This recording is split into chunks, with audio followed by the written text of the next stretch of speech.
দুৰ্ভাগ্যজনক কথা কি যি অসম চৰকাৰে জাতি মাটি ভেটি কথা কয় আজি সেই চৰকাৰৰ নীতি কাৰণে 5 জন যুৱক আমাৰ মাজত নাই, হেৰাই গ'ল, শ্বহীদ হ'ল।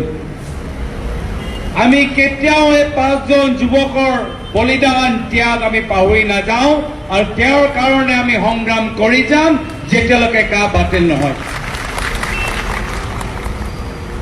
দিনত মুখ্যমন্ত্ৰী সৰ্বানন্দ সোণোৱাল ডাঙৰীয়াৰ সংবাদমেল চালো। মুখ্যমন্ত্ৰী ক'লে কি অসমীয়া ৰাইজে তেওঁক মুখ্যমন্ত্ৰী বনাইছে, তেওঁ অসমৰ ৰাইজৰ মুখ্যমন্ত্ৰী, অসমৰ ৰাইজৰ হৈ কাম কৰিব।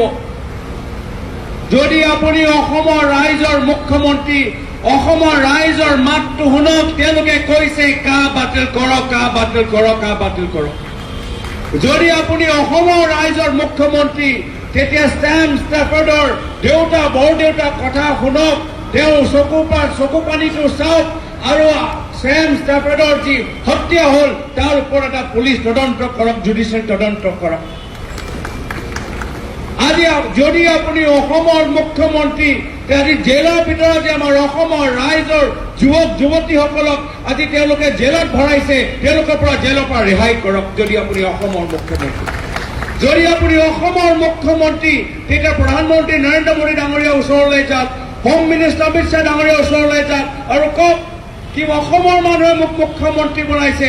আজি অসমৰ মানুহৰ স্বাৰ্থত আজি মই এই কা বিৰোধী কৰিব লাগিব আৰু যদি কেন্দ্ৰ চৰকাৰে কা জাপি দিয়ে তেতিয়া মই নিজে মুখ্যমন্ত্ৰী পদৰ পৰা পদত্যাগ কৰিম। সাহস আছে এইখিনি কথা কওক, সাহস আছে এইখিনি কথা কওক।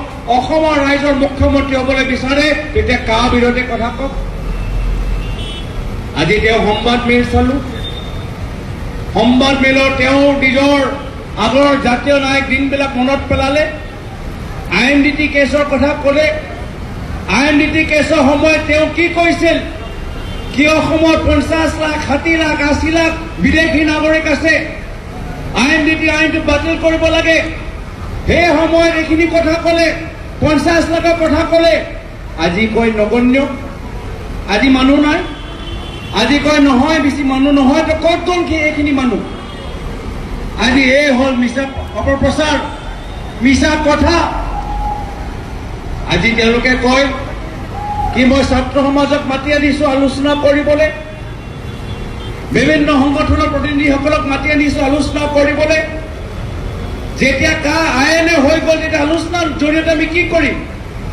যেতিয়া আমি সকলোৱে এক সুৰ আমি কৈ আছো কা মানিব নালাগে, কেব হ'ব নালাগে, তেতিয়া আপুনি অসমৰ ৰাইজৰ কথাখিনি নুশুনিলে এতিয়া অসমৰ মানুহৰ লগত আলোচনা কৰি কি লাভ? যদি সাহস আছে তেতিয়া আপুনি প্ৰধানমন্ত্ৰীও ওচৰলৈ যাওক আৰু কওক, সাহস আছে তো প্ৰধানমন্ত্ৰী মোদী ডাঙৰীয়াক বুজাওক। আজি শ্ৰদ্ধেয় ৰাইজ 6 নং দফা কথা কয়, যেতিয়া আমাৰ অসম চুক্তিৰ মূল আত্মা 5 নং দফাই নাই তো 6 নং দফালৈ আমি কি কৰিম? যেতিয়া অসম চুক্তিৰ মূল আত্মাটোৱে হত্যা কৰি দিলে তো 6 নং দফালৈ আমি কি কৰিম? যেতিয়া ঘৰখনে ভাঙি দিলে তো বেৰা 4 বেৰা লগাই আমি কি কৰিম? যেতিয়া ঘৰখনে ভাঙি গ'ল, যেতিয়া ঘৰখনে জ্বলাই দিছে, ঘৰখনে ভাঙি দিছে তো 4 বেৰ লগাই আমি কি কৰিম? অসমৰ মানুহৰ মূৰ্খ নেকি? আজি অসমৰ মানুহে যোৱা 15 বছৰ 20 বছৰ এনেকুৱা পৰিৱেশ দেখা নাই য'ত কলেজৰ ছাত্ৰীসকলৰ ওপৰত লাঠি চলনা হৈছে, য'ত ইণ্টাৰনেটৰ কাৰ্ফিউ লগোৱা গৈছে, কাৰ্ফিউ দিয়া গৈছে। আজি এনেকুৱা ধৰণৰ পৰিৱেশ দেখা নাই কি এনআইএ কেছত অখিল গগৈ জেললৈ পঠাইছে। আজি শ্ৰদ্ধেয় ৰাইজ অসমত তেওঁলোকে জুই লগাইছে, গোটেইখিনি কথা বুজি তেওঁলোকে জুই লগাইছে আৰু আজি আকৌ জুই লগোৱাৰ পিছত নলবাৰীত শান্তি সমদল ওলাইছে। জুই লগোৱাৰ পিছত শান্তি সমদল ওলাই কি লাভ? যদি তুমি অসমত শান্তি বিচাৰা কা তুমি বাতিল কৰা, যদি তুমি অসমত শান্তি বিচাৰা আমাৰ যিসকল আমাৰ যে নিহত তেওঁলোকৰ পৰিয়াল ওচৰলৈ যোৱা, এবাৰো পৰিয়াল ওচৰলৈ যোৱা নাই। যিহেতু তুমি শান্তি বিচাৰ, যিসকল আমাৰ আহতসকল তেওঁলোকে ওচৰলৈ যোৱা। যদি তুমি শান্তি বিচাৰা বা পুলিচৰ অখিল গগৈ ৰেহা কৰা, আমাৰ কংগ্ৰেছৰ যুৱক বন্ধুসকলক ৰেহা কৰা। অসমত জুই লগাইছে, আপোনালোকে শান্তি সমদল ওলাবলৈ বিচাৰিছে। আজি অসমৰ পৰিৱেশ কোনে বেয়া কৰিলে? আজি অসমৰ পৰিৱেশ বেয়া কৰিলে মন্ত্ৰী হিমন্ত বিশ্ব শৰ্মা ডাঙৰীয়া।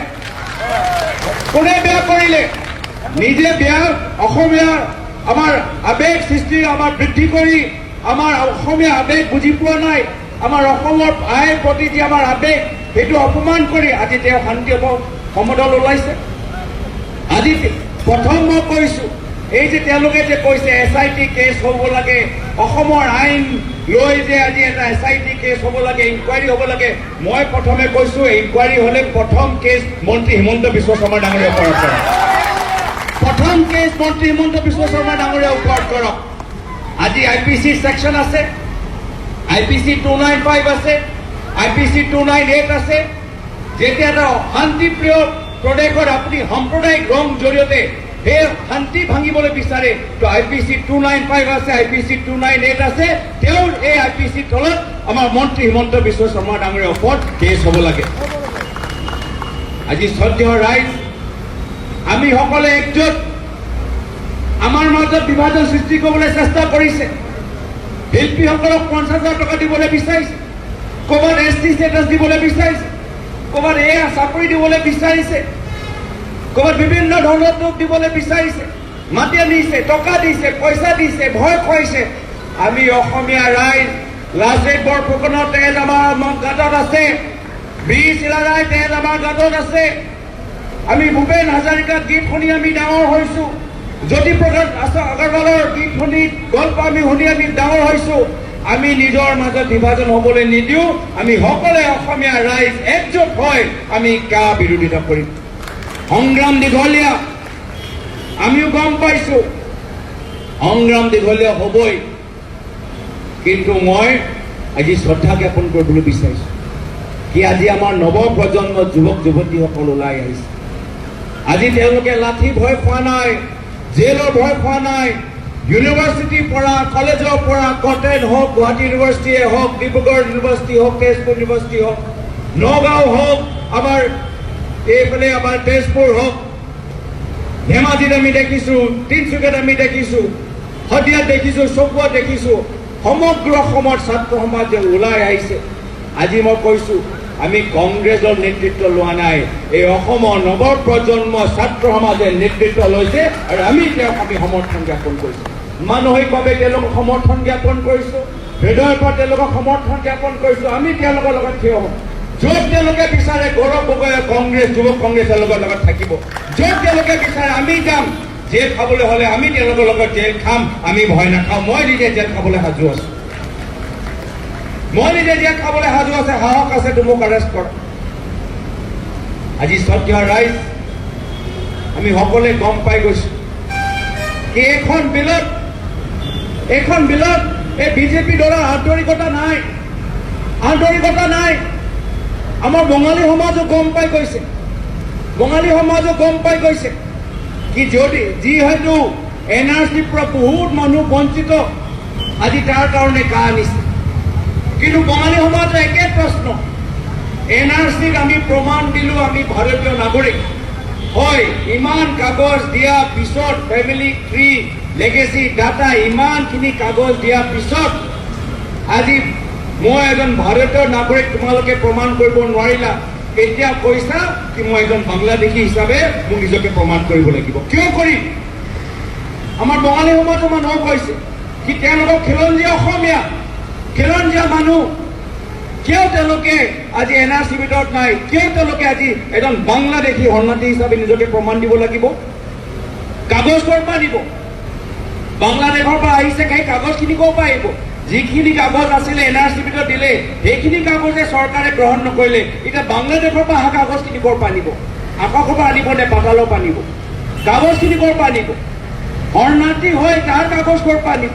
গোটেইখিনি কাগজটো দিলেই, ৰেফিউজি চাৰ্টিফিকেট দিলেই NRCৰ ক্ষেত্ৰত। সেইকাৰণে আমাৰ বঙালী সমাজো গম পাই গৈছে কি এইখন বিজেপি দলত আন্তৰিকতা নাই। আমাৰ যিসকল ধৰ্মক লৈ চিন্তা কৰে, যিসকল আমাৰ হিন্দু ধৰ্ম লৈ চিন্তা কৰে, তেওঁলোকক গম পাই গৈছে কি বিজেপি দল আন্তৰিকতা নাই। নেপালত হিন্দু নাই নেকি? আজি বিলত তেওঁলোকৰ নেপালৰ হিন্দুৰ নাম নাই। শ্ৰীলংকাত হিন্দু নাই নেকি? আজি শ্ৰীলংকাৰ আজি হিন্দুৰ নাম নাই বিলত। তো হিন্দু আমাৰ ভাইসকলকো গম পাই গৈছে কি হিন্দু ধৰ্মৰ প্ৰতি এইখন বিজেপি দলৰ আন্তৰিকতা নাই। কিয় আনিছে এই বিল?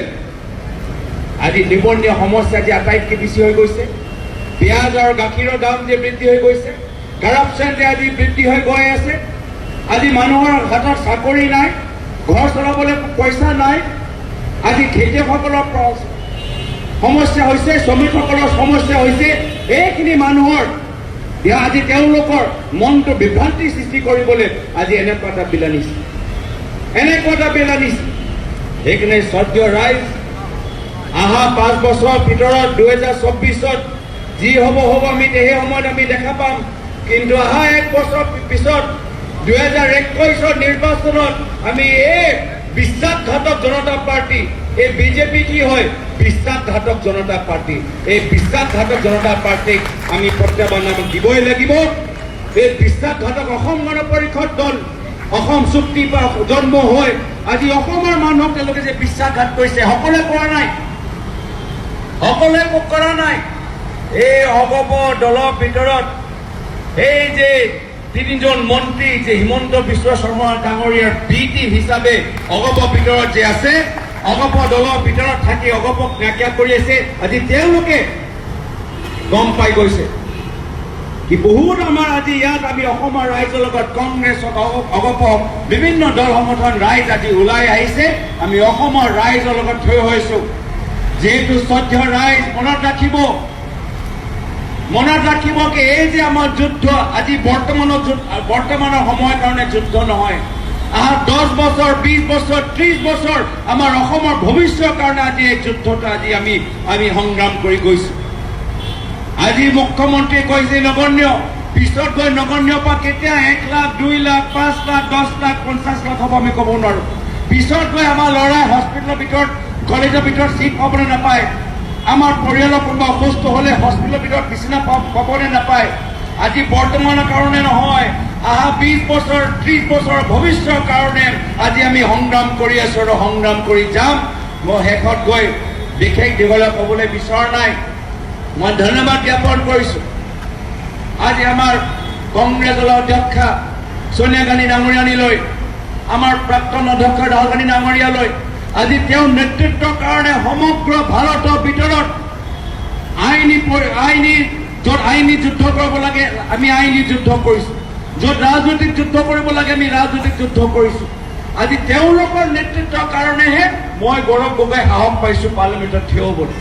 তেওঁলোকে মোক সাহস দিছে, ৰাহুল গান্ধী ডাঙৰীয়াই মোক সাহস দিছে, সোনিয়া গান্ধী ডাঙৰীয়ানী সাহস দিছে। তেওঁলোকে কৈছে কি তোমালোকে অসমৰ প্ৰতিনিধি, তোমালোকে উত্তৰ পূৰ্বাঞ্চলৰ প্ৰতিনিধি, আহা তোমালোকে উঠি এই পাৰ্লিমেণ্টত কপাই দিয়া কি অসমৰ ৰাইজৰ আৱেগ কি প্ৰধানমন্ত্ৰী মোদী কাণত তুমি শুনাই দিয়া। উত্তৰ পূৰ্বাঞ্চলৰ ৰাইজৰ আৱেগ কি এই হোম মিনিষ্টাৰ গৃহমন্ত্ৰী অমিত শ্বাহ কাণত পেলাই দিয়া। তেওঁলোকৰ নেতৃত্ব পৰা অনুপ্ৰাণিত হৈয়ে আমি পাৰ্লিমেণ্টৰ ভিতৰত থিয় হৈছো। মই ধন্যবাদ জ্ঞাপন কৰিছো আমাৰ যুৱ কংগ্ৰেছ সভাপতি শ্ৰীনিবাস ডাঙৰীয়া। আজি য'ত য'ত ছাত্ৰসকলৰ ওপৰত অত্যাচাৰ হৈছে তেওঁ নিজে থিয় হৈছে। মই দেখিছো কি তেওঁ য'ত য'ত আজি আমাক যেতিয়া কেব আছিলে তেতিয়া যন্তৰ মন্তৰ ধৰ্ণা দিছিল। যেতিয়া আমাৰ জামিয়া মিলিয়া ইছলামিয়া ইউনিভাৰ্চিটিৰ ওপৰত অত্যাচাৰ হৈছে তেওঁ গাড়ীৰ ওপৰত উঠি মহাত্মা গান্ধীৰ photo, doctor BR. Ambedkar photo, সেই ফটোখিনি চবে দেখিছে হপায় কি আমাৰ কিছুজন যুৱক গাড়ীৰ ওপৰত উঠি ৰাতি মহাত্মা গান্ধীৰ ফটো দেখাইছে, ডক্টৰ বি.আৰ. আম্বেদকাৰ ফটো দেখাইছে। সেই ফটো জানে কোনে দাঙি ধৰিছিল? আমাৰ শ্ৰীনিবাস, আমাৰ যুৱ কংগ্ৰেছ সভাপতি দাঙি ধৰিছিল। ৰাতি হোৱা নাই, জামিয়া মিলিয়া ইছলামিয়া ছাত্ৰসকলক জেললৈ পঠাই গ'ল, জেলত লৈ গ'ল। ৰাতি 2টা বাজিলে তেওঁ হাৰ মানা নাই, তেওঁৰ লগত আছিলে। 3টা বাজি গ'ল, তেওঁ হাৰ মানা নাই, ল'ৰাৰ লগত ছাত্ৰসকলৰ লগত আছিলে। 4টা 5টা বজাত যেতিয়া সেই ছাত্ৰসকলক ৰেহাই কৰিলে তেতিয়া তেওঁলোকে ঘৰলৈ উভতি গ'ল। এই হ'ল যুৱ কংগ্ৰেছ। য'ত য'ত আমাৰ যুৱকসকলৰ ওপৰত অত্যাচাৰ হয়, কাৰফিউ লগাই, লাঠি চলাই, গুলি মাৰে, আমাৰ যুৱ কংগ্ৰেছ সকলো আমাৰ সতীৰ্থসকল থাকিব।